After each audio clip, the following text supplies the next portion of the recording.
Hey, good morning, everybody. I want to start by thanking the organizers for the opportunity to speak at this forum and to share the experiences of my work and the work of many talented colleagues who have served in Turkey and are currently serving in Turkey. I was asked to share the innovative approaches we used in getting to those last 3 feet. In Turkey, given the situation we were facing in 2006 and in subsequent years, the last 3 feet is almost a misnomer. In many ways, we were trying to advance public diplomacy, maybe say the last 9 feet. And the reason for that is because the U.S. image had become so damaged. Public engagement, public opinion was very negative. And I think it's no secret that public engagement in Turkey has been the subject of significant focus in recent years. Why? It's a longstanding NATO ally, a growing and vibrant G20 economy, a multi-ethnic, secular, and democratic Muslim majority country. It's been expanding its influence in the region, including using its own soft power. Turkish media exports are a regular staple in the Arab world today. So there's no doubt about its importance as a critical ally and a strategic partner of the United States. But the context some years ago in 2006 and in subsequent years was international polling had captured indicators of significant distrust of the United States. A May 2010 poll conducted by Pew showed that only 10% of Turks had a positive view of the United States. That was the lowest ranking of the 7 Muslim majority countries that were surveyed that year. In a poll conducted by a reputable Turkish firm, also in the same year, more than 42% of Turks identified the United States as the single greatest threat to their country. And to make it even worse, in previous years, 2006, 2007, Walter will remember, positive views of the United States were in the single digits. So we were really, we didn't need to move just the last 3 feet. We had a lot farther to go. Promoting bilateral cooperation on serious policy matters was at stake.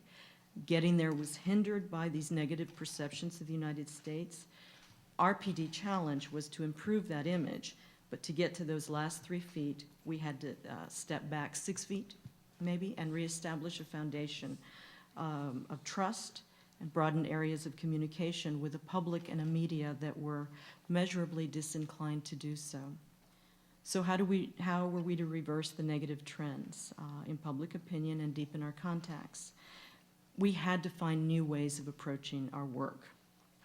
Our strategy called for demonstrating and focusing on the increasingly diverse nature of the U.S.-Turkish relationship, one that's built on a broader foundation than the traditional security and military relationship. And indeed, we had a very positive story to tell about the breadth of the relationship, especially as it applied to Turkish youth, and especially on education and in the education and cultural spheres and in the commercial and business sectors. But we also recognize that if we address our problems from the perspective of what we wanted, our efforts would be less successful than if we approach things from the perspective of what our audiences wanted from us. And that was the key to success. And where we deviated from that approach, our efforts were not as successful. We knew we needed to strengthen and expand our people-to-people outreach. To support those efforts, the department provided us significant additional funding and gave us the opportunity and the challenge of designing our own programs to meet our needs on the ground. We didn't have the luxury of tapping into the tried and true off-the-shelf programs that we do as a normal course of our public diplomacy work. We were given broad latitude, and with no barriers, we developed 10 pilot projects, many of which were very innovative 5 years ago, but today have become mainstays of programs in Turkey and elsewhere. In my current job, I have the advantage of a regional view, and I can see that other posts and bureaus of the department have developed their own variations. So much of what Ambassador Shannon said really resonated, because I think we're all coming to the same place, just from starting from different countries or positions. In the interest of time, I'm only going to mention 3 of the 10 pilot projects. Let me start by saying we experimented, we took risks, and we anticipated that some of our efforts would not succeed, and that proved to be accurate. We had 11 months to do everything from conceptualizing the projects, and getting the funding, conceptualizing the projects, to implementing them, all the while managing what was already a very vibrant PD program. It was not a lot of time, and it was a very intense period for us. But it was just an aside. It was such a privilege because it called for a lot of creativity, and it felt like we were working, in retrospect, in the design shop of Apple computers. Just everything was open to us, and that was such a privilege. Project 1, I'll start with social media and the wiki. You need to remember it was 2006 to 2008, and social media was not part of the PD toolbox in the same way it is today. We wanted to tap the power of the internet to build bridges with Turkish youth. But Turkish youth were already a pretty well-connected group.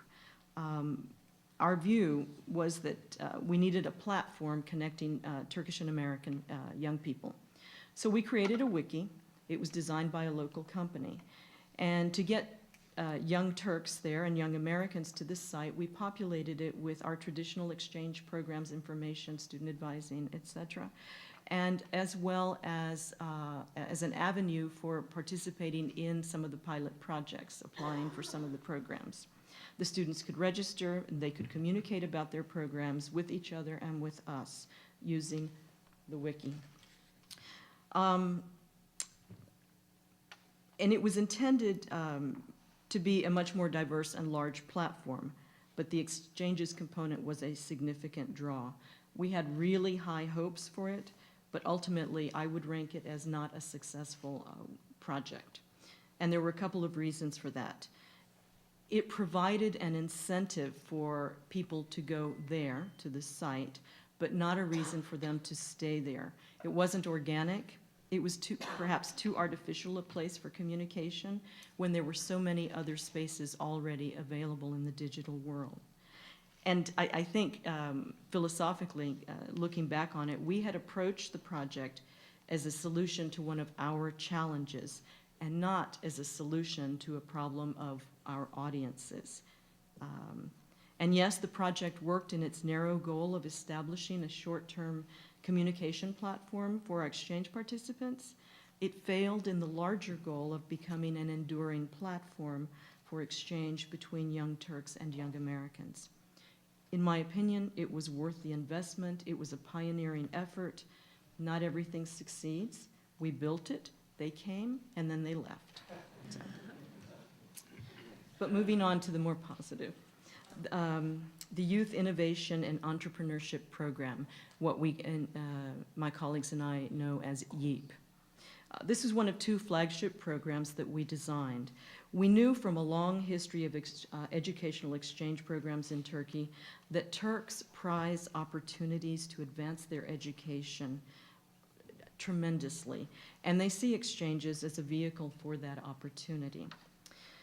And this wasn't just an exchange program, it was much more than that. Our goal in designing YEEP was to promote entrepreneurship, technology, and innovation among high school youth across Turkey, and particularly among disadvantaged youth or youth that would not otherwise have the opportunity to participate in a U.S. program or even to get to know an American beyond the stereotypes that they were seeing in the media.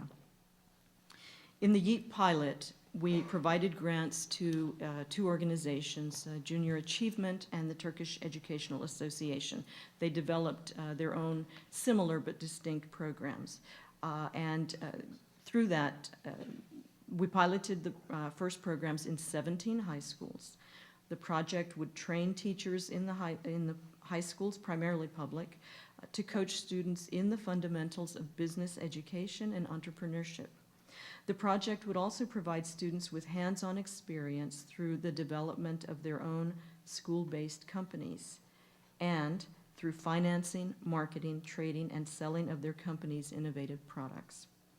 We brought in the technological element by providing opportunities for Turkish and American students to trade products and ideas online and create joint venture companies, excuse me.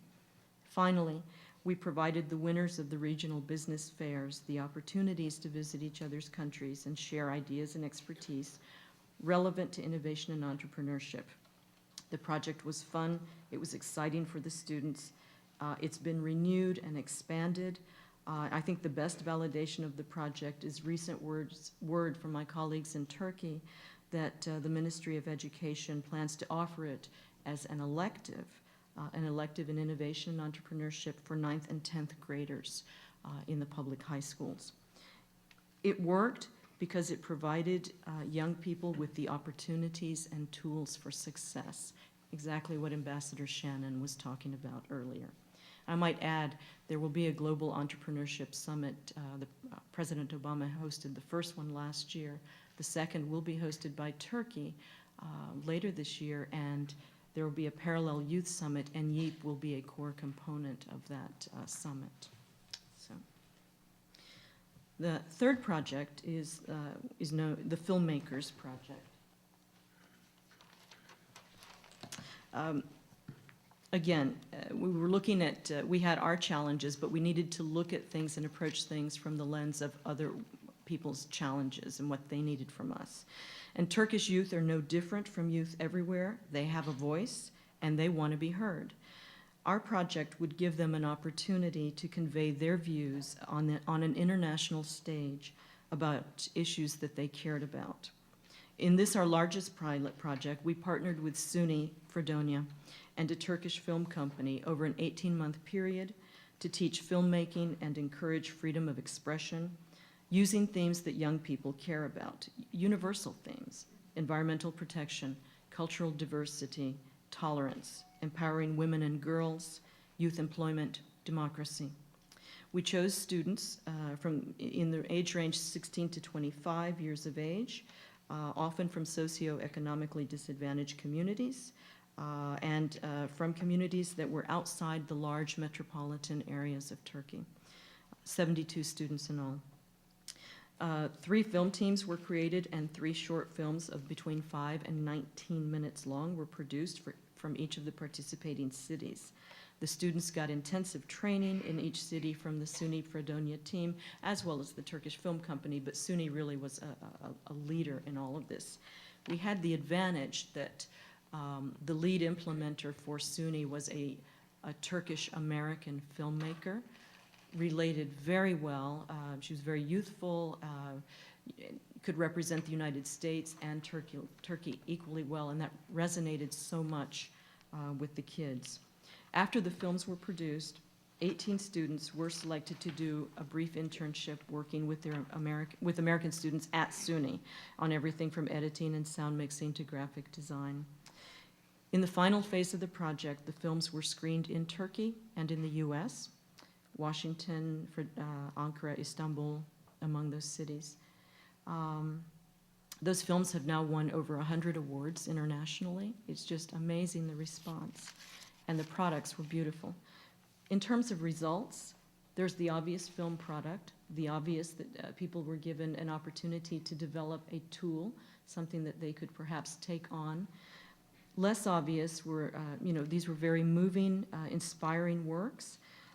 But if you sit back and think, what do you learn when you make a film? You learn objectivity. You learn to crystallize your thoughts on specific issues. You develop a critical eye. You develop critical thinking, skills that have a broader and real-life application. In closing, in what I believe we got out of all of this, we got the exchange of values. We got a lot of media coverage on both projects, the film project, both of them, but I think the film project perhaps more. We got a refocus on positive elements of our relationship, and of course the connections, strengthened people-to-people relationships, and it wasn't about the connection to the US government, but about the powerful connection between people whose worlds are broadened and enriched by experiences, exposure, and a connection that hopefully would give both sides pause, not to simply accept stereotypes, but to question, to analyze what you see, hear, and read. It's very powerful. Our keys to success, we wanted Turks to understand us better. And to do that, we needed to bring something to the relationship. Our focus wasn't on moving the needle of public opinion. If that's your barometer, you're going to be in trouble, because that will change on a day-to-day basis. We work to shore up the foundation to enable us to do the rest of our work as diplomats. As Ambassador Shannon said, it was all about helping people to succeed. I think I'll leave it at that.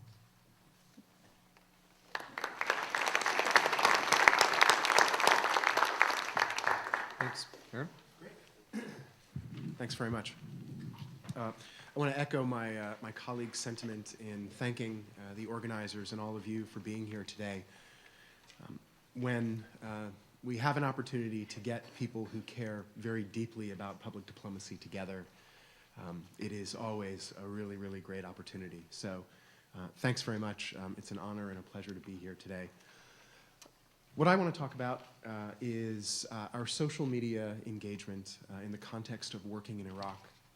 As Sean mentioned in the introduction, I served as the deputy spokesperson at the U.S. Embassy in Baghdad from 2010 to 2011. But a year and a half before that, I served as a public diplomacy officer on a provincial reconstruction team in one of Iraq's largest provinces, but one where the number of sheep outweigh the number of people, or outnumber the number of people. So I had an opportunity to spend a good 2 years in Iraq, both at the center of our US policy and public diplomacy, advocating at the embassy, but also at the most grassroots level, talking to farmers, talking to teachers, talking to local government officials about all of their challenges. And so when I came to Baghdad and looked at how we might use social media, which of course the State Department in Washington was eager to have us use to engage the people of Iraq, I came with, I think, a very good understanding of Iraqis. And you know, I think Rachel in her presentation ended at a really great place where I'd like to pick up in asking a lot of those very difficult questions that she raised. How often do you engage using social media? How do you engage? What are the parameters? What are the metrics? I mean, that is one of those questions that we're always asking ourselves as public diplomacy officers. How do we measure how effective we're being? And so we, of course, I think all public diplomacy officers begin with listening. And so when we arrived, we took a really careful look at how the embassy had used social media up into that point. What we learned, I think, very much in the initial stages is that when Embassy Baghdad started its Facebook page, it did so using almost all of its content exclusively in English, which was good because, as Ambassador Shannon said, we wanted to use the English language to communicate. We wanted Iraqis to understand that we were communicating with them. But if the majority of the population speaks Arabic, then our message was not getting to the people that it really needed to get to. And I think likewise, the English language nature of our fan base created, I think, an overwhelming number of American fans. They were foreign service officers who had served in Iraq, family members of foreign service officers, US military personnel. And so the numbers when I arrived were really skewed. Far too many Americans when, in essence, we were trying to communicate our civilian messages to the Iraqi people. If we take a step back and look at where the United States Embassy in the United States in general was in 2010, 2011, President Obama had withdrawn or drawn down our troops to 50,000, and the United States was talking a lot about the Strategic Framework Agreement, which is this document which encapsulates our enduring civilian commitment to the people of Iraq. But what we found is that most Iraqis knew nothing about it. They knew about the security agreement. They knew about US troops being there. And so in looking at language and at looking at content and at looking at what we wanted to communicate to the Iraqi people, we very much thought that our Facebook and our social media presence would help us communicate our commitment, but also who we were. And so one of the first things that we did when we began taking very proactive steps was to shift all of our content to Arabic. Everything was in Arabic. But we also received a number of emails, the same ones that Rachel's team did in Bahrain, with complaints. So we had, again, shifted a course correction just slightly to ensure that every time we posted something in Facebook, the first post was in Arabic, but at the very end of that post, in parentheses, we'd say, please find the English translation of this comment in the first comment of the string. So our American fans were able to continue to engage, but what posting things in Arabic did for us was expand the way we communicated both in English and in Arabic, because what we found is that the Iraqis that did want to communicate in English still communicated in English with us, but that you had an entirely new section of the Iraqi population on our Facebook page who now felt empowered to have discussions with us. So language was key, and of course, we're demonstrating respect. We're demonstrating respect for Iraqi culture, for the Arabic language, and these were really critical in establishing our own credibility with our Facebook audience. The State Department, specifically the Bureau of International Information Programs, provides Post with a wealth of content, translated documents, State Department generated documents. I mean, really, really great stuff. But what we found was that the State Department generated content wasn't forming the basis of the backbone of our engagement. Why? Because it wasn't always the most interesting thing that Iraqis were thinking about. Every morning, my team met at 7:30, and we said, what are Iraqis thinking about? We all woke up, watched the news today. What was the news last night? What are people talking about? And so we started a program where we had, or an initiative, which was the question of the day. And very simple, but these, and you know, we had created a number of canned question of the days that we could have off to the side and use. You know, if there was nothing big going on, there was always something big going on, but if there was nothing really big going on, we could always have them at the ready. But a good example, the day that the French government enacted the niqab, the face veil ban, that got a lot of press, of course, across the Arab world. And our question of the day was, what do you think about that? You know, is this a good thing? Is it a bad thing? Tell us what you think. And it was the top news story in Iraq that day, and we had hundreds of comments from our Iraqi fan base expressing their opinions about it. And so we asked questions on political issues, but we also asked questions, what's your favorite kebab shop in Baghdad? That happened to be one of the most popular questions that we ever asked. And again, it had nothing to do with USG content, but it was a US government official asking, and we said, you know, we want to have the best kebabs. Tell us what you think. And so, you know, I think that, you know, ensuring that how we engage with Iraqis is organic, that we are talking to our audiences, whether they be in Pakistan, in Turkey, in Bahrain, in Burkina Faso, wherever it is, talking to them about the things that they are most interested in. One other, I think, really important aspect of this, and I'd be interested to hear my colleagues' opinions of this, because there's a debate, I think, in the department about how we do this. We decided very early on, I decided very early on, that people don't want to interact with administrators. Administrators are not people. They are voices, they are words. Our fan base wanted to know who we were. They know that they've seen US troops for all those years, and they haven't had an opportunity to spend a lot of time with civilians. And so what we ended up doing is taking the embassy's YouTube page, which we hadn't used yet, and cross-pollinating that with our Facebook efforts. And so we started a program called Nafida ala as-Safara, which means window into the US Embassy, window into the embassy. And this program created weekly or every couple of weeks YouTube programs, which were 2 to 4 minutes in length, featuring State Department Foreign Service officers talking about the Strategic Framework Agreement and our civilian commitment to Iraq, but in Arabic.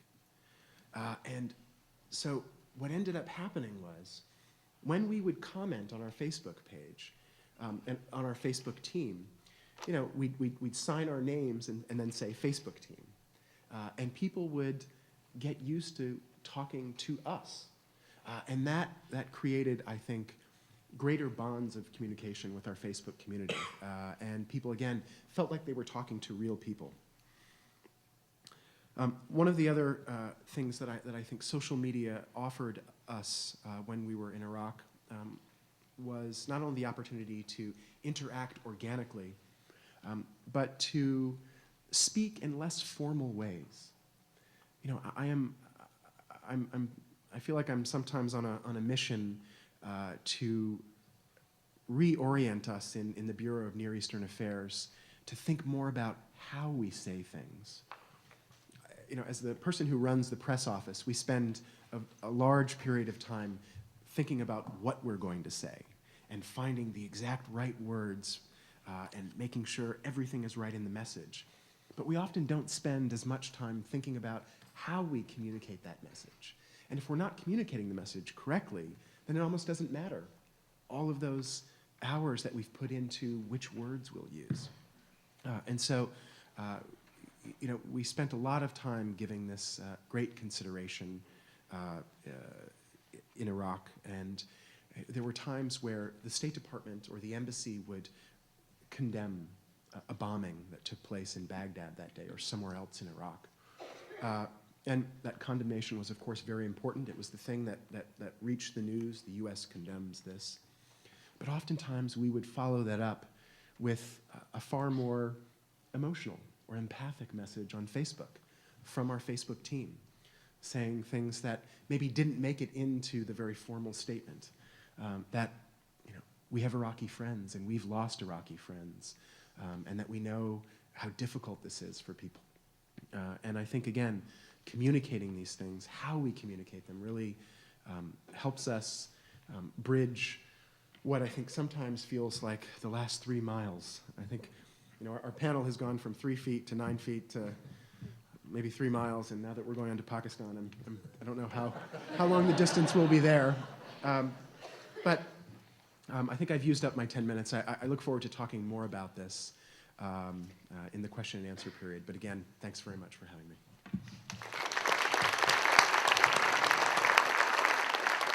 Thank you, Aaron. Walter. Okay, great. Thanks, Sean.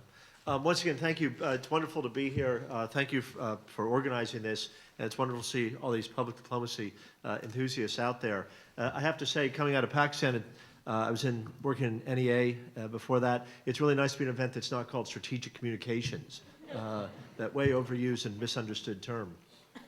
What I wanted to speak about is a different part of public diplomacy.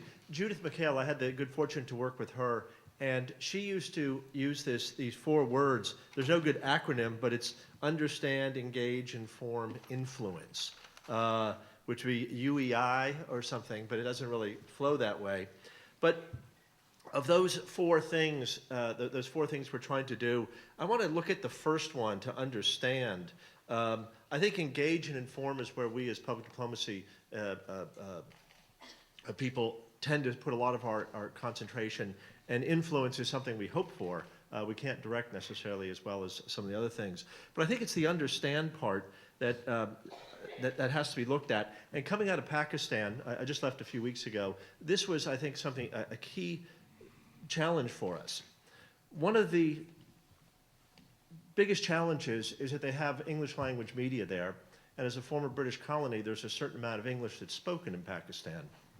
And I think over the years, people assume this has a larger influence than it does. And I think when you get outside of Pakistan especially, you'll see around Washington that there are a lot of people who put together reports based on reporting in the English language media in Pakistan. What we found is that this is a very inaccurate picture of Pakistan. That the The English language media, which is almost all print, there's one TV station which mostly watched by the diplomatic community, but the print probably reaches maybe 100,000 people realistically. They say there may be some pass-along copies, but probably 0.01% of the media consuming audience there. One journalist explained to me that there are three types of viewers or readers or media consumers in Pakistan. There are those who are internationally educated, there are those who are educated at universities within Pakistan, and there are those who are madrasa educated. And basically, the English language media really appeals just to that first group, which is by far the smallest, the internationally educated Pakistanis. But more than that, I think, it also appeals to those who live outside of Pakistan and the foreigners. One senior editor in Pakistan told me when I asked about the English language media, he said, it's for you. In other words, you, the diplomats, you, the foreigners. And so what we saw is that we had a problem that so much was dependent on this English language media. You really see it coming out of Washington. That's what people are picking up. And so our challenge was to get a better sense of what was going on in Pakistan. And we did that because it's very time-consuming, very labor-intensive, is to start to really examine the Urdu language media. And that's where the real debate is in Pakistan. It started under my predecessor, but in a country that's 50% illiterate, such as Pakistan, and where it tends to be more of an oral than a written tradition or reading tradition, TV plays an extremely large role, and it's the only way you can reach 180 million Pakistanis. But a lot of people are informed by talk shows they had in the evening. Now, these things are really big, the way they aren't here. And so we began to monitor those. And we started to hire FSNs to do things like that, to come in to have a shift that would start, say, at 3 in the afternoon and go into the night, so he could monitor what was going on in these talk shows. And then we had recorded this stuff, more FSNs, we hired a number and switched the duties of some to start going through what's appearing in the Urdu television discussions. And these really do set the tone for what's going on. We're very happy with what we started to come up with. We focused on the Urdu media, and we sort of looked at it. There's the media, and then there's this funny little thing called the English media, and let's have a gas and see what it says. And the point was to try to de-emphasize and to break the mold in the embassy and in the U.S. government as much as possible about where the real information about Pakistan was. And as we began to report these differences, you would see tremendous differences in the coverage. So if you take over the past year, some of the more exciting events that went on, you would find the Urdu media was extremely, say, pro-military, much more nationalistic, with the English language media, based on the fact that a lot of their writers were internationally educated, would say, well, there are two sides to this debate, or something like this. Or maybe, everyone has a point, let's see where we can come together. You got none of that in the Urdu media. It was screaming nationalism all the time. And so what we did is we put together something called the Pakistan Media Analysis, which tried to capture this, and it became a daily product, and we invested a ton of time. It still goes on. It's not a past tense. It's continuing. But between a number of FSNs who would spend their days and evenings working on this, Americans who would take it and edit it, we would discuss it. We had a morning meeting to discuss it. We had a press brief with the ambassador every day following that, where we would discuss it some more. And then we would create this document, and the point was to have a one-page analysis and not a report. It wasn't reporting directly what was in the media, but saying, here's what they're saying, here's what we think this means. And to analyze what the heck's going on in Pakistan through the media. And the focus was always on Urdu, and especially on the broadcast, because with the 180 million people, print just doesn't reach that widely. Print, of course, is more accessible because you have it in front of you. And when we did print, we tried to start with the Urdu media, once again, as I was saying, oh, and here's what this funny little English language media said. But really, the focus was always on Urdu. We found that communicating this to Washington, we're very proud. Every new officer that came out, I was a little bit off cycle, so this summer I met a lot of the officers coming out. Everybody said, my gosh, and the one thing you can wake up in the morning is have the Pakistan Media Analysis. It's right there on your desk, and we timed it that way. It went all over the embassy, and it was one page of analysis. Then we put the raw copy of what we saw in the talk shows. We put the cartoons in, translated when necessary, and tried to give a full picture this way.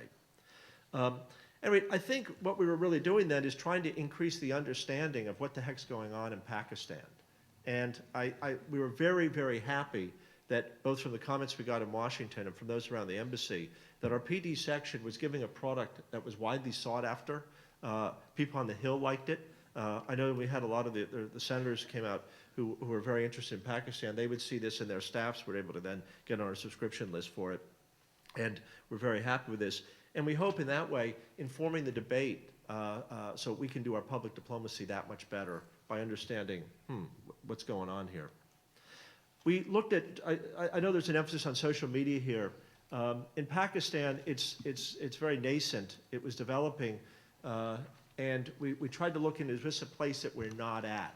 So in our media analysis, we did look at what was being blogged, but I have to say the numbers were much smaller than something like vernacular broadcast media.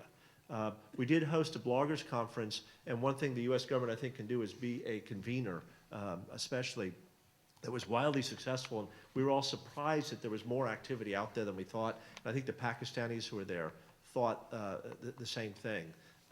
We've tried to incorporate that as much as we can to our analysis, but still nothing could trump the traditional media in Pakistan, especially broadcast. It really had to be. We looked then, how does this affect some of the things that we do? An interesting statistic on the Freedom House ranks the Pakistani media as far as free or unfree, and they have partially free in the middle, 134th out of 196. That's not very high. A lot of that's influenced by the fact that Pakistan's the most dangerous country in the world for a journalist to work in. I think when I left, there had been 36 killed in the year so far, and the numbers are probably still going up. This does have a very intimidating effect on media and how it's worked there. You have a rambunctious media, but nonetheless, it's 134 out of 196. If you take away the killings, it would probably put that number not quite so low, but it's still not up there with the Western European standard. So what we had to deal with is a media that was, on the one hand, boisterous, informative, not necessarily free. It was influenced by the government and by various elements there to a certain degree. But we still thought it was the best window into what's going on in Pakistan because a lot of the various organizations are expressing themselves there. But it also meant that we couldn't rely on using the media to get America's word out. Every time we got there, you could have 100 things that would come and smother that to a certain extent. So when you engage with the media, use it, you have to realize that public diplomacy is something larger than simply speaking to the media or trying to influence the media. And this is where I'm going to put in a plug for the cultural exchanges and all that. We have the largest program in Pakistan. We're blessed by congressional generosity to give us a huge ESF program, as well as just a large budget that comes directly from the State Department.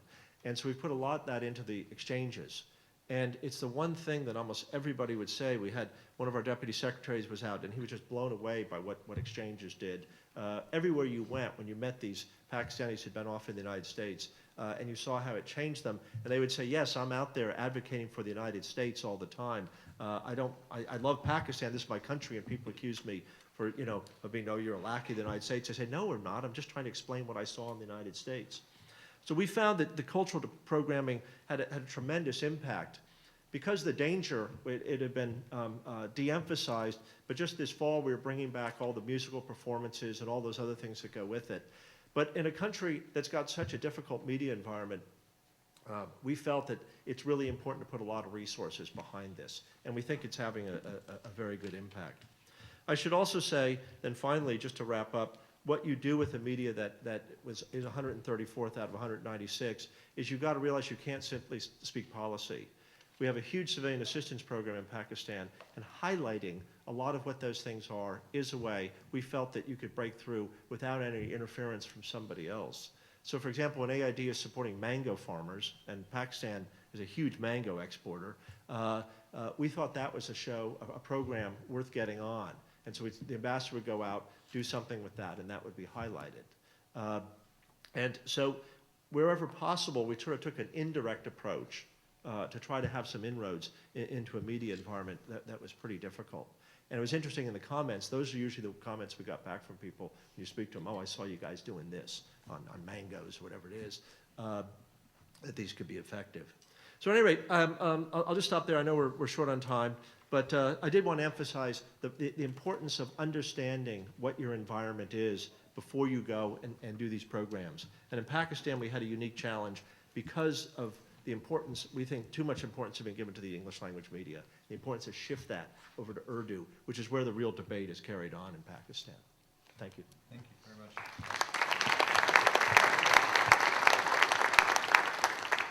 I just want to ask a couple of questions before we open it to the audience, which I think probably has a lot of very interesting questions, and there'll be a little break in between where you have another opportunity maybe to grab these folks. But you know, I think a couple of things are very important that run through the discussion here. One is multiple approaches to reaching the same audience, and just from the social media perspective, for instance, you know, Aaron, you talked about integrating your YouTube page with the Facebook page. Leslie was doing the same thing. So, and even in sort of the traditional cultural exchange programs or other sorts of approaches, that not having just one approach is really important. But within that, what I'm interested in hearing from you maybe is, okay, so you're trying to engage with this audience. And Aaron, you talked about, you know, building sort of empathetic approaches and personalizing your embassy staff, et cetera. So when you did that, thinking about what Walter's saying about understanding your audience as well, so one of the purported advantages to social media as opposed to traditional media is that it's two directions, right? It's not just unidirectional. So presumably you're getting feedback from your audience. That's a real advantage. How did that change what you then did at the embassy? How did that change your messaging, or how did you integrate it? In other words, or Leslie or anybody else. So how did you use that feedback as a public diplomacy officer or at the embassy? It's a good question. I think as we began to expand our Facebook community, it was really important that we get a lot of different views, and having just a sort of a general Facebook community from any embassy where you've had a lot of alumni who've gone on our programs, people who already like us. The feedback is not necessarily always, it's all feedback is helpful, but if you have a whole bunch of people who like you, who are telling you you're doing great, right, that's not all that valuable. One of the things that I think was very valuable is occasionally we would get someone very angry who had stumbled onto our Facebook page who wanted to argue. And I always loved that. Not because I like a good fight, but because it gave us an opportunity to engage someone who was hostile. And what happened with that is you had our Facebook community who was watching the exchange, and we go back and forth. And then what we do is post a question of the day using something that the hostile person said. And then that person would bring their friends back, some who were also hostile, to our page. So we increased sort of the diversity of opinion. But to answer your question more directly, one of the great things that Ambassador Jeffrey, who's our ambassador in Baghdad, did was we'd have a morning huddle where we talk about press and public diplomacy. And we would share with him some of the insight that we were getting from our Facebook page. And things comments that were made, sometimes very negative, but sometimes very positive, that he was able to internalize and think about, okay, I'm meeting with Maliki today. Maybe this is a point that I can raise with him that came from this community. So I do think ensuring that public diplomacy is linked into the policy is really, really critical. Rachel, do you have something more on that? In terms of linking the two? Or anything. Or just in terms of, how you're integrating. You had a particularly challenging situation, although I'm sure Aaron had a bit of that as well. But, I mean, you were in the middle of this heated moment, and you talked about, some of the two-way ended up being very problematic. So how do you But how do you integrate that into your work? Well, I do think that what was helpful was getting some of the feedback and some of the commentary, because again, if you have people just telling you how wonderful you are, it's not helpful to be able to change how you're doing things. I mean, what it proved to us is that we needed to do more interaction to better explain our policy to the extent that we could, because what we were seeing, and we integrated this too with our YouTube, I mean, we integrated all of our social media to do this, but I think one of the things that we found is that we had to tell the other half of the story that wasn't getting out in one forum or another, because we were really being, lambasted about the fact that we were taking sides, and really we were striking a balance among all parties and making sure that we could get that message out the best of our abilities. Right. Elizabeth, with the kind of work that you were doing, you talked about how your new media or digital media outreach was the unsuccessful program, although, like you said, that was a while ago, and maybe you would do it differently. But in terms of the programs that worked, I wonder if you could talk, because of who the audience is mostly here, about what you do after you have a successful program. It's sort of a similar question, but outside of the social media context. When you have a successful program like your Filmmaker program, what next? What's the follow-on for that? How do you take the pieces of that and model a new program? I mean, what do you do so these things aren't just, we did it and we moved on? And there's got to be some sort of sustainability or some lessons learned out of that. There were a lot of lessons learned from it, Sean. I mean, the sustainability, some of these large programs, I don't know that we'll have the funding, and it does come down to funding to continue them. What you need to get is the buy-in from either from civil society groups in the country, or the host government, or other parties that are participants in the projects. And so in the case of the entrepreneurship program, as I mentioned, that has happened. It will be, if all works out, it will be carried on by the government of Turkey. So we were the catalyst. The other aspect to this is the whole issue of alumni engagement.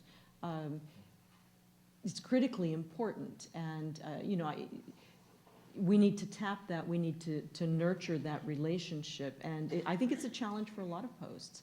I mean, it needs to be more than making sure that those alumni, in my opinion, more than they are just invited to an American officer's house at Thanksgiving, or included in this event or that. I think we still need to find a way to keep them very actively engaged, and I think it still comes down to we have to be relevant for them. I think it's a challenge for all of us as PD practitioners. In a country like Turkey, we have our U.S. government alumni, the people who went on Fulbrights, etc. But you have a huge segment of Turks, thousands, who've been to this country on their own, and they're an untapped alumni base for us. Anyway, we're still working on it. Walter, before we open it up, my last question, I'll start with you, and anyone else can jump in, but maybe you are actually in the best position to be candid about this, since that's one of the things we're looking for. What about the State Department is maybe most helpful or most in need of some tweaking in terms of liberating creative people like yourselves to do some of this work? For instance, one of the things we hear about Aaron ran into this in a different context, or potentially would have with your blog, for instance. Some of you, I'm sure, are aware that Aaron had a very interesting and well-done blog from Iraq. And we've talked about that in another event that Aaron did with us about the challenges of that. But, the fact that it's an organization that is relatively conservative historically, and in a way that tries to control its message for very important reasons. But what are some of those things that it does well, or it's evolving on, or needs to be tweaked? An interesting idea how you get more out of it, because the whole idea is you systemize a process and so much, but then the next person comes along who doesn't follow what the system is, and then it might not work as well. A couple things I'd say are very important, and one is I've benefited tremendously when I've had leadership in Washington that's very supportive of what we're doing overseas. And I can point to most recently that Judith McHale gave us a lot of, Pakistan seemed to be one of her favorite countries, gave us a lot of support and would sometimes call me up and say, they're saying this, is this true? No, it's not. And so then she'd have the information. So having people in Washington who understand that and are willing to support you is extremely important. I'd say another thing that and I look at Rachel, especially down the end, when I was in NEA as the office director, I was responsible for personnel. And this sounds kind of cool, but half the officers are below average. That's true anywhere you go. And so half are below average. Present company excluded. Right. And so one of the key things Looking at me, Walter. I appreciate that. she is one of the above average ones. And so I think what's important is to spend some time understanding who are those officers who can push ahead. And I know Aaron's another one of them because when I was in NEA, we worked together, is to try to find that talent and put them into positions of responsibility. So I know with Rachel, because I know her case a little bit better, we had worked together, and so we were able to get her a good stretch assignment into Bahrain, where she did brilliantly there. And to find those officers who can do it and can push it ahead. Because at the end of the day, you really depend on good people. And so to make sure that that top half, like Rachel and Aaron, I know very well, are well-placed and can have an influence. And that's something I think that management back in Washington always has to be aware of. Don't just put a warm body out there. Put someone who can really move it forward. How supportive have they? Oh, go ahead. Yeah, I would say in our experience, the department was incredibly supportive. And they were receptive. They gave us what we needed. They didn't put any barriers other than because of the source of the funding, we had to create these things ourselves. And as Walter said is right, having the right people in place is critical. We benefited. We had a team that had creative genius and passion. And it was just a perfect storm of the right people in place, and the freedom to do what we needed to do on the ground. And what do you take a lot of heat when you open up these Facebook comments and all of a sudden you're getting people saying bad things about the United States, and all of a sudden a senator is getting on the floor reading it? And how does that affect you? How supportive are you, is your home office with that? I think that there's definitely support for being out there in the social media realm, and I think there's more of an understanding than even a couple years ago of the need to be engaged and not go through that bureaucratic clearance process. That said, and I'm only speaking for Bahrain here, when we put our message out there, every single word was parsed, so you really do have to be careful, and it's not just a sort of free-for-all in terms of what you're saying. At the end of the day, you are a representative of the U.S. government. You have to sort of beware of what that means, because the equities are not necessarily just in the public diplomacy realm. They extend beyond that. And if there's not an awareness of that can be a challenge. So I think there's an awareness that we need to respond, and we need to respond in a less formal way. We need to have a conversation, but just being mindful of the fact of what the possible implications are for being in that sort of realm. Aaron? Well, I think Walter's formula is really the right formula. Identify those folks who you trust with the message, those dynamic speakers, those dynamic communicators, and then just let them go. Let them do it. When I arrived in Baghdad, we had a Facebook committee for every Facebook post. Imagine that. How and look, I understand the institutional culture that grew that Facebook committee, but how could we be effective in communicating with people in real time? And we did have a Facebook committee of three people who managed the page, but I don't think it was a committee. It was just a group of us sort of sitting around talking. But our front office, folks back in Washington, recognized that we were moving the ball forward, and as long as we didn't screw up, they supported it. So good people don't screw up. As in all things, yes. We have time for a couple of questions. If you have a question, if you could come to the mic here.